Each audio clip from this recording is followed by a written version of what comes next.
দর্শক, পশ্চিম বঙ্গোপসাগরে নিম্নচাপের প্রভাবে উপকূলীয় জেলাগুলোতে গুঁড়ি গুঁড়ি বৃষ্টি হচ্ছে। এ বিষয়ে আরো খবর জানাতে যুক্ত হবেন আমাদের সহকর্মীরা। প্রথমেই যাচ্ছি বরগুনায়, সেখানে আছেন সহকর্মী সুমন শিকদার। সুমন, সকাল থেকেই নিম্নচাপের প্রভাবে গুঁড়ি গুঁড়ি বৃষ্টির কথা জানা যাচ্ছে। এখনকার আবহাওয়া পরিস্থিতি কেমন দেখছেন?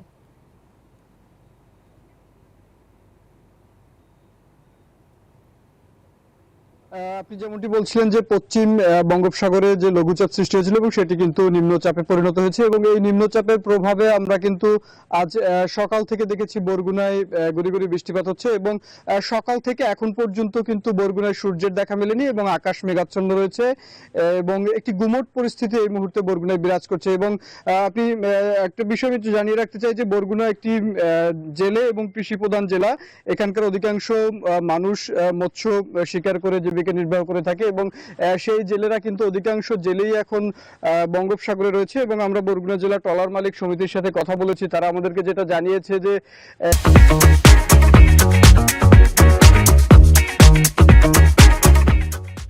যে স্বাভাবিক সময়ে যে পরিমাণ সমুদ্র উত্তাল থাকে তার থেকে কিন্তু এই যে লঘুচাপ সৃষ্টি হওয়ার পর থেকে সমুদ্র বেশি উত্তাল হতে শুরু করেছে এবং যে জেলেরা এখন মাছ শিকারে ব্যস্ত রয়েছে তারা কিন্তু অনেকটাই বিপাকে পড়েছে। এবং আরেকটা বিষয় একটু আমি জানিয়ে রাখতে চাই যে বরগুনার যে কৃষি রয়েছে এবং বিশেষ করে এখনো মাঠে কিন্তু অনেক কৃষকের পাকা ধান রয়েছে এবং যারা শীতকালীন সবজি আবাদ করেছে তারা ধারণা করছে যে যদি এই যে বৃষ্টিপাত আজ সকাল থেকে শুরু হয়েছে সেই বৃষ্টিপাতের ধারা যদি অব্যাহত থাকে তাহলে কিন্তু এই যে শীতকালীন সবজি রয়েছে সেই সবজি ক্ষতিগ্রস্ত হওয়ার সম্ভাবনা রয়েছে।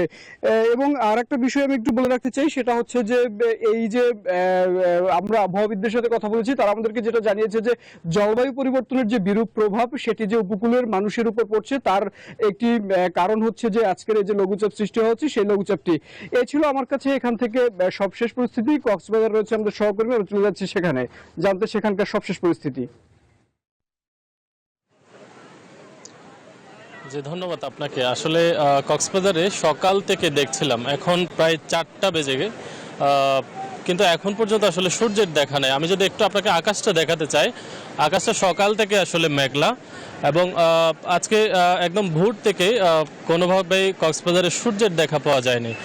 আমরা কক্সবাজারের আবহাওয়াবিদ আব্দুল হান্নান সাহেবের সাথে কথা বলেছি। তিনি আমাদেরকে যেটি বলছেন আসলে যে কক্সবাজারে মোটামুটি একটি লঘুচাপের কারণে আসলে আবহাওয়া একটু শীতল রয়েছে, পাশাপাশি মেঘলা আকাশ এবং একটু বৃষ্টির সম্ভাবনার কথাও তিনি বলছেন।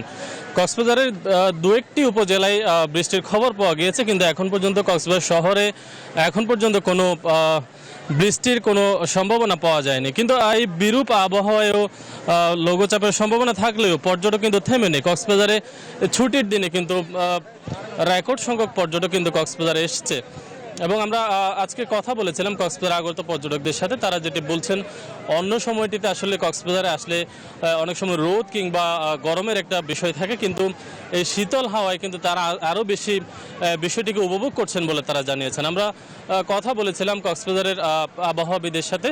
তিনি আমাদেরকে আরও যেটি জানিয়েছেন যে কক্সবাজারে আগামীকাল নাগাদ হয়তোবা বৃষ্টিপাতের একটি সম্ভাবনা রয়েছে এবং সাগরে ইতিমধ্যে 1 নম্বর সতর্কতা সংকেত দেখাতে বলা হয়েছে এবং খুব শীঘ্রই কক্সবাজারে যে বৃষ্টির সম্ভাবনা রয়েছে, যার কারণে কক্সবাজারের আকাশ কিন্তু এখন পর্যন্ত মেঘলা রয়েছে। একেবারে সকাল থেকে এখন পর্যন্ত কক্সবাজারে আসলে রোদের দেখা পাওয়া যায়নি। তো কক্সবাজারে আগত যারা পর্যটক রয়েছেন তারাও যেটি বলছেন যে কক্সবাজারে মোটামুটি এই সময়টাতে আসলে ছুটির দিনে আসলে এই আবহাওয়াটা আসলে পাওয়া যায় না। তারা এই শীতল আবহাওয়াটা মোটামুটি উপভোগ করছেন। তাদের ভিতরে আসলে কোনো ইরফান, আপনাকে ধন্যবাদ।